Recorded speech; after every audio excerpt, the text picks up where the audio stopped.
कैसे हैं आप सभी। आई होप आप अच्छे होंगे और अपने एग्ज़ाम की तैयारी में लगे हुए होंगे। जैसा कि मैंने आपको बताया था कि सीटेट के पैटर्न के अकॉर्डिंग मैं हर एक टॉपिक का आपको वीडियो प्रोवाइड करूंगी और हर एक टॉपिक की प्रिपरेशन कराऊंगी विथ ट्रिकी वे से।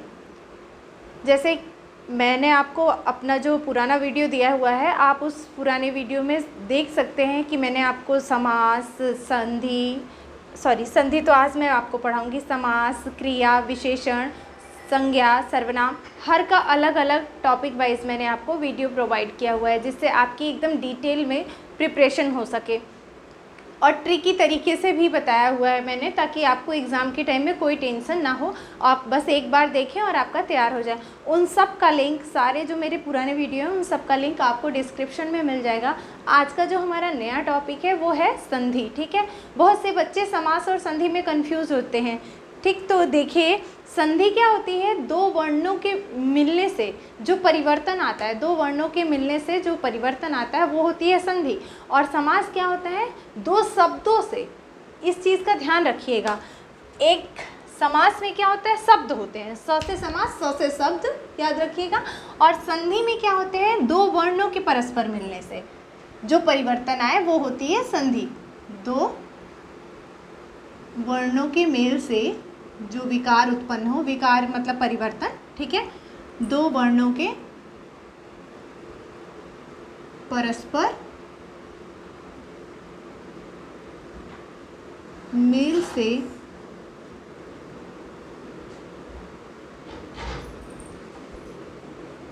जो परिवर्तन होता है उसे ही हम क्या कहते हैं? संधि कहते हैं। ठीक है, वर्ण के आधार पे जो संधि होती है वो तीन प्रकार की होती है। जो परिवर्तन होता है या जो विकार उत्पन्न होता है उसे ही संधि कहते हैं। ठीक है, उसे संधि कहते हैं।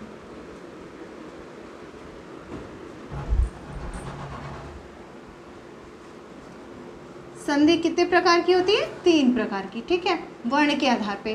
पहला होता है स्वर संधि, दूसरा होती है विसर्ग संधि और तीसरा होता है आपका व्यंजन संधि। ठीक है, तो ये हम स्वर संधि के आज भेद को पढ़ेंगे। स्वर संधि के कितने प्रकार होते हैं उसके उदाहरण।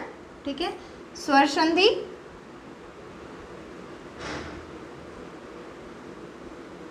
पहला, दूसरा होता है आपका व्यंजन संधि और तीसरी होती है विसर्ग संधि।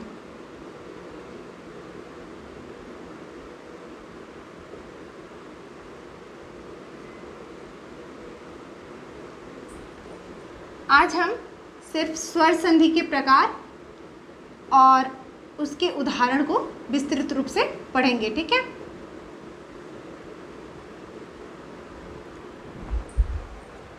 बात करेंगे स्वर संधि की। ये स्वर संधि का प्रकार है। पहला क्या होता है? दीर्घ संधि। दीर्घ का मतलब क्या होता है? बड़ा, है ना। कोई चीज़ बड़ा, जब कोई चीज़ छोटी होती है तो हम क्या कहते हैं? लघु, और जब कोई चीज़ बड़ी होती है उसको हम क्या कहते हैं? दीर्घ कहते हैं, है ना।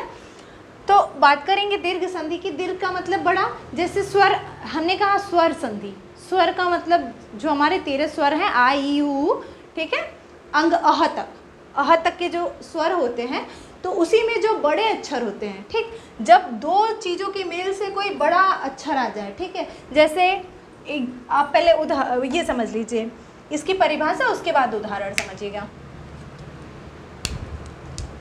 जैसे अ,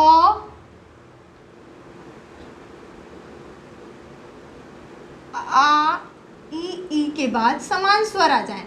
समान का मतलब सेम यही चीज आ जाए, रिपीट आ जाए। ठीक है, तो क्या हो जाता है? आ हो जाएगा, बड़ी ई हो जाएगा और बड़ा ऊ हो जाएगा। ठीक है, ये दीर्घ हुए ना, बड़े हुए। जब अ आ ई के बाद जब समान स्वर आ जाए तो क्या हो? हमारा बड़ा हो जाए। यानी देखिए, अ के बाद अ ही आ जाए या आ जाए तो ये हमारा क्या हो जाए? आ हो जाए, बड़ा आ हो जाए। ई के बाद छोटी ही ई आए लेकिन दोनों को मिला करके बड़ी ई बन जाए। ठीक है, दीर्घ हो गया। ठीक, ऊ के बाद अ आ ई ऊ के बाद समान स्वर आए ना, तो वो क्या हो जाए?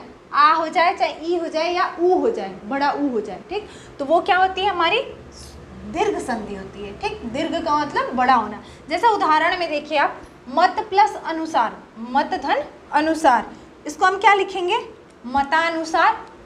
बस आप मात्राओं पे ध्यान दीजिएगा, आपको एकदम क्लियर हो जाएगा।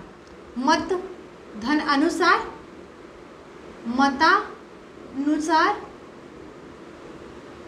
ठीक है। आप यहाँ बीच में देखिए, ये अ था, अ है ना, छोटी ई है, पर ये जैसे ही हटा तो यहाँ पे क्या आ गया, आ गया, बड़ा आ गया, ठीक है। इसको ऐसे समझिए, अ मत धन अनुसार क्या हो गया, बड़ा आ हो गया, मतानुसार, ठीक है। वैसे ही देखिए, देव प्लस आलय, देव धन आलय, हम इसको क्या लिखेंगे, देवालय, देवालय, ठीक है।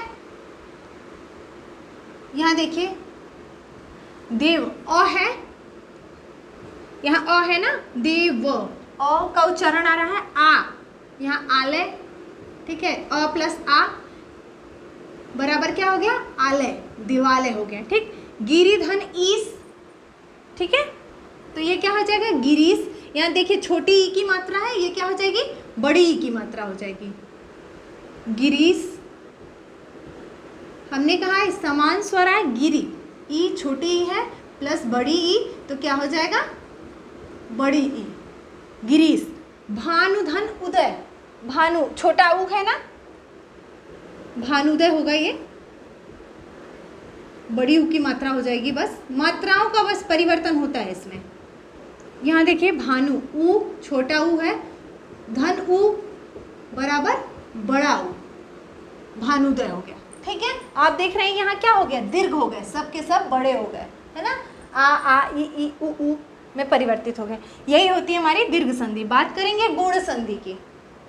गुण संधि में देखिए, आ या आ के बाद ई या ई, ऊ या ऊ के बाद ऋषि आए तो इन सब का क्या हो जाता है, देखिए अ आ के बाद ई आएगा, अ या आ के बाद ई, ऊ या ऊ के बाद ऋषि आए तो क्या हो जाएगा, ए हो जाएगा, नहीं तो ओ हो जाएगा, नहीं तो ऋषि जब आएगा तो अर हो जाता है, ठीक है। ऊ के बाद ऋषि आ जाता है तो वहाँ अर हो जाता है। ये देखिए उदाहरण से आपको बहुत अच्छे से क्लियर हो जाएगा। जैसे नर प्लस धन इंद्र, क्या कह रहा है, नर अ है ना, उसके बाद क्या आया है, ई आया है, तो क्या हो जाएगा, ए हो जाएगा ना, नरेंद्र। इसको हम यही लिखेंगे ना, नर धन इंद्र, नरेंद्र।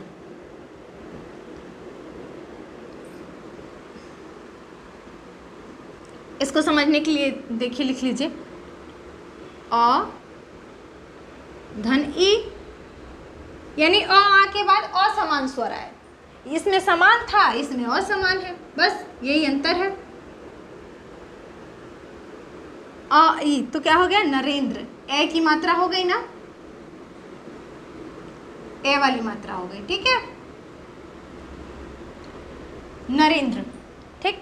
यहाँ देखिए, वीर धन उचित, तो इसको हम क्या लिखेंगे, वीरोचित। यहाँ क्या हो गया, ओ हो गया, वीर अ धन उ, यहाँ क्या हो गया, ओ वीरोचित, अ हो गया, ठीक है। देव धन ऋषि, हमने क्या कहा, यहाँ पे अगर ऋषि आ जाए तो उसका अर में परिवर्तित हो जाएगा, तो ये हो गया देवर्षि, देवर्षि। और ये देखिए उदाहरण हो गया आपका देवर्षि, और यहाँ लिखेंगे आप देव अ धन ऋषि का, देखिए आप क्या कह रहा है, आ के बाद, ठीक है,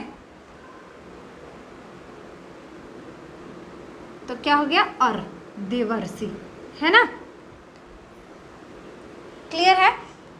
हमने कहा अ आ ई यू के बाद जब समान स्वर आए तो उसका दीर्घ हो जाता है, बड़ा हो जाएगा, बड़ा आ, बड़ा ई, ऊ, ठीक है, बड़ा ऊ, है ना। और जब अ आ ऊ के बाद असमान स्वर आए तो वहाँ पे क्या हो जाएगा, ए ओ अर हो जाएगा, ये हुई गुण संधि। और वृद्धि, आप बस इतने से ध्यान रखिए, यदि गुण में क्या होता है, ए और अ हो जाता है, ओखली वाला अ, ठीक है, और वृद्धि का मतलब एक बढ़ जाना, एक अक्षर बढ़ जाना यानी एक मात्रा का बढ़ जाना। तो ओखली वाले ओ में एक मात्रा होती है और औरत लिखते हैं तो हम दो मात्रा होती है।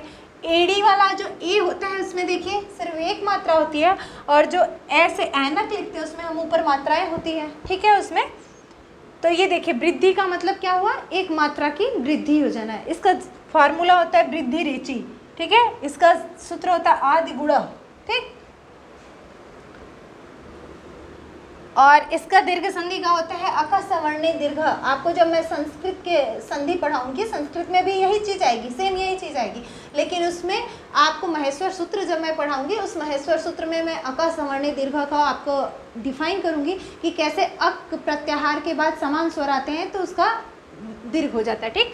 यहाँ पे ये हिंदी का है, तो यहाँ देखिए हमने कहा यहाँ छोटा ए और छोटा अ हो जाता है, और यहाँ वृद्धि का मतलब एक बढ़ जाना, तो यानी यहाँ बड़ा ए और बड़ा अ हो जाएगा। तो देखिए जैसे सदाधन एव, तो इसको हम क्या लिखेंगे, सदैव। यहाँ क्या हुआ, दो मात्रा की वृद्धि हो गई ना, यहाँ पे एक ही मात्रा की वृद्धि हो रही थी और यहाँ दो मात्रा की। महाधन औसध, महासद,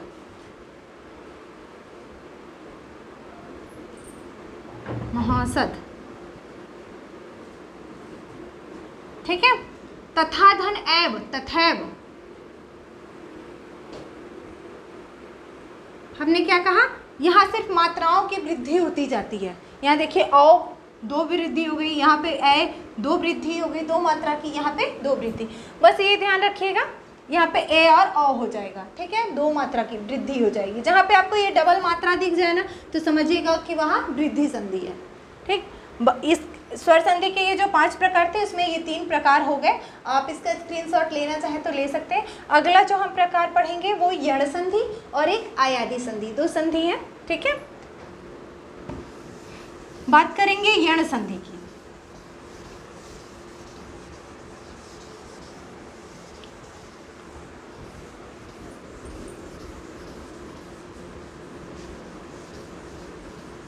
यण संधि आप संस्कृत में भी उसको पढ़ेंगे और हिंदी में भी पढ़ते, तो संस्कृत में आप पढ़ेंगे तो फॉर्मूले के साथ पढ़ेंगे, इको यणचि, ठीक है, यानी एक प्रत्याहार के बाद यण प्रत्याहार हो जाता है ना। लेकिन हिंदी में आप बहुत आसान तरीके से पढ़ेंगे।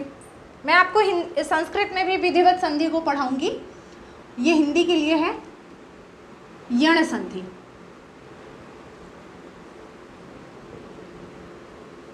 आपको संस्कृत की भी पेडागोजी, हिंदी की भी पेडागोजी, सबकी पेडागोजी कराऊंगी। चौथी संधि है आपकी यण संधि। हमने क्या कहा, यण, आप इसको ध्यान रखिएगा, य वो, ये छोटा सा ट्रिक है, र के साथ क्या होता है, हमेशा आधा अक्षर होगा। य व र के साथ, र के साथ हमेशा आधा अक्षर होगा, हमेशा आधा।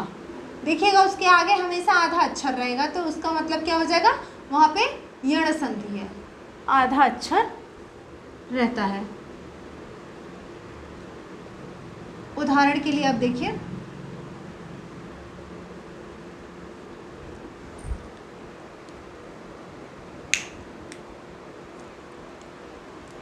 सुधन आगत, इसका क्या हो जाएगा, स्वागत, ठीक है, सुधन आगत है ना। इसको हम जब लिखेंगे तो क्या लिखेंगे, स्वागत। एक और एग्जांपल देख लीजिए, प्रति धन 1 बराबर क्या हो जाएगा, प्रत्येक, ठीक है। यहाँ पे देखिए हमने क्या कहा कि य व र के आगे हमेशा आधा अक्षर रहे तो वहाँ पे यण संधि हो जाएगी। ये देखिए जैसे वो है, वो के आगे आधा सो है, ठीक, यण संधि। य के आगे आधा तो है, प्रत्येक, यण संधि। आसानी से आप पकड़ सकते हैं, ठीक है, कोई भी एग्जाम्पल हो आप आसानी से टिक कर सकते हैं। और आखिरी जो संधि है हमारी वो है आयादी संधि, यानी स्वर संधि के 5 भेद थे, 5वां जो है हम पढ़ेंगे आयादी संधि। इसको देखिए कैसे पहचानेंगे आयादी को, आयादी संधि। इसमें बीच वाला जो अक्षर है आयादी संधि, बीच वाला जो अक्षर है वो या तो य होगा नहीं तो व होगा। इसकी मतलब समझिए 99.9% जो बीच का अक्षर होता है इसमें, मैं लिख भी देती हूँ, इस संधि में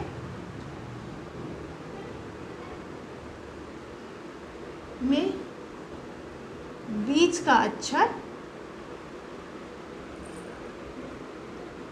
बीच का अक्षर य अथवा वो रहता है, ठीक है, य अथवा वो रहता है। आप एग्जाम्पल से देखिए, एकदम क्लियर हो जाएगा आपको। उदाहरण देखिए,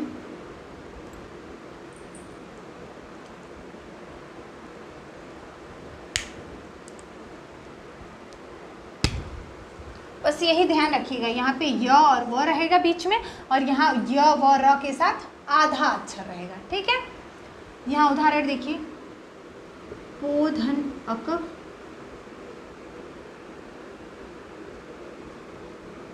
पावक,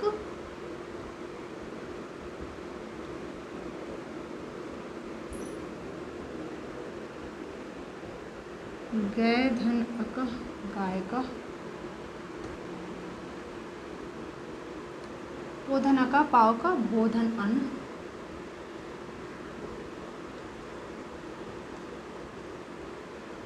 भवन,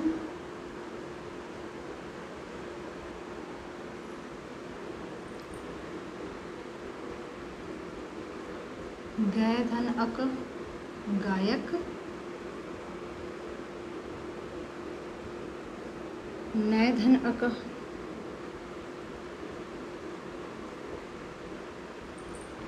नै धन अना भी लिख सकते हैं, नयन,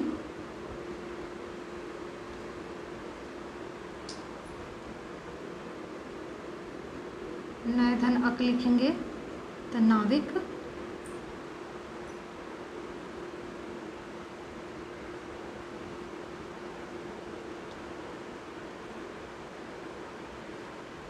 ठीक है।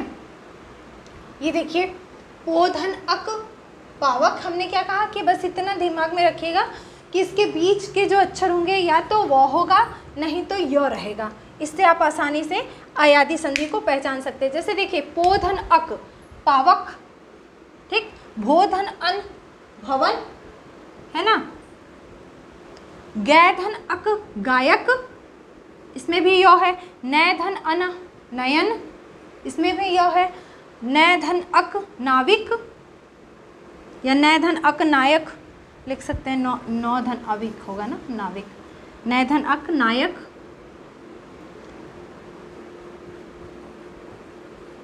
इसमें भी य है बीच में, ठीक है। कहने का मतलब ये पांचों संधि को आप कैसे पहचानेंगे, दीर्घ का मतलब बड़ा, अ ई उ बड़ी हो जाए, ठीक है, और वृद्धि में एक एक मात्रा की वृद्धि हो जाए, ए हो जाए, ओ हो जाए, ठीक है, ओखली वाला ओ